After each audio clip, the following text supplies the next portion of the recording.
గుజరాత్లోని గోధ్రాలో అయోధ్య నుంచి వస్తున్నటువంటి కరసేవకులను సబర్మతి ఎక్స్ప్రెస్లో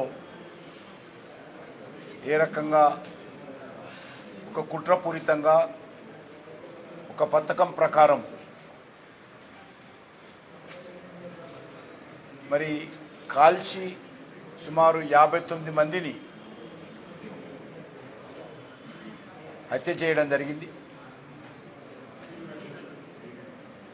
ఈ సంఘటన పైన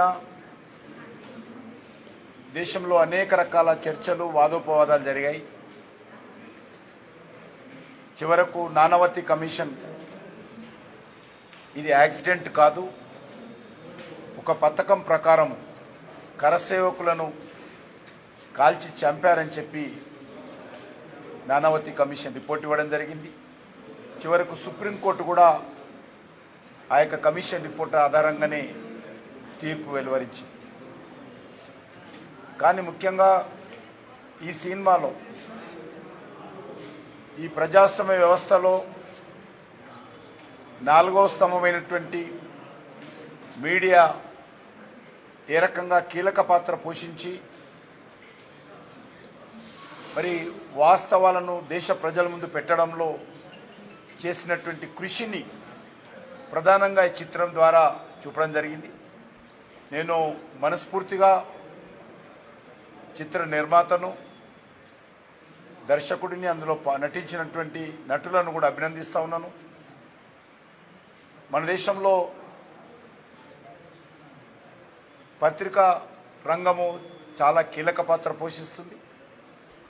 వాళ్ళు ఏ రకంగా అనేక విషయాలలో, అది ప్రజాస్వామ్య వ్యవస్థకు సంబంధించిన విషయం కావచ్చు, లేక బడుగు బలైన వర్గాలకు సంబంధించిన విషయం కావచ్చు, దేశ సమగ్రత సమైక్యతకు సంబంధించిన విషయం కావచ్చు, అన్ని విషయాలలో కూడా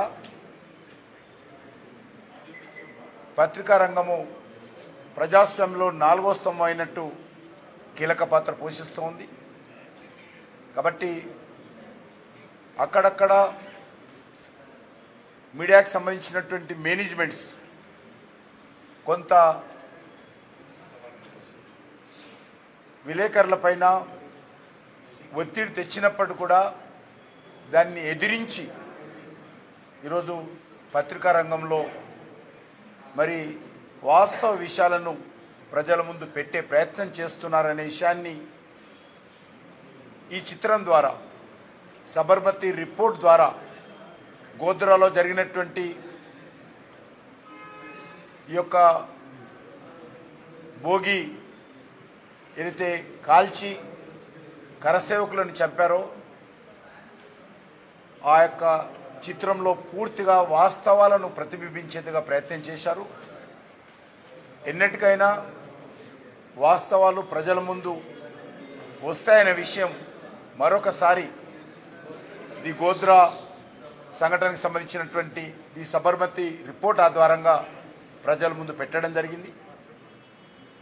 ఇది అన్ని వర్గాల ప్రజలు చూడాల్సినటువంటి అవసరం ఉంది.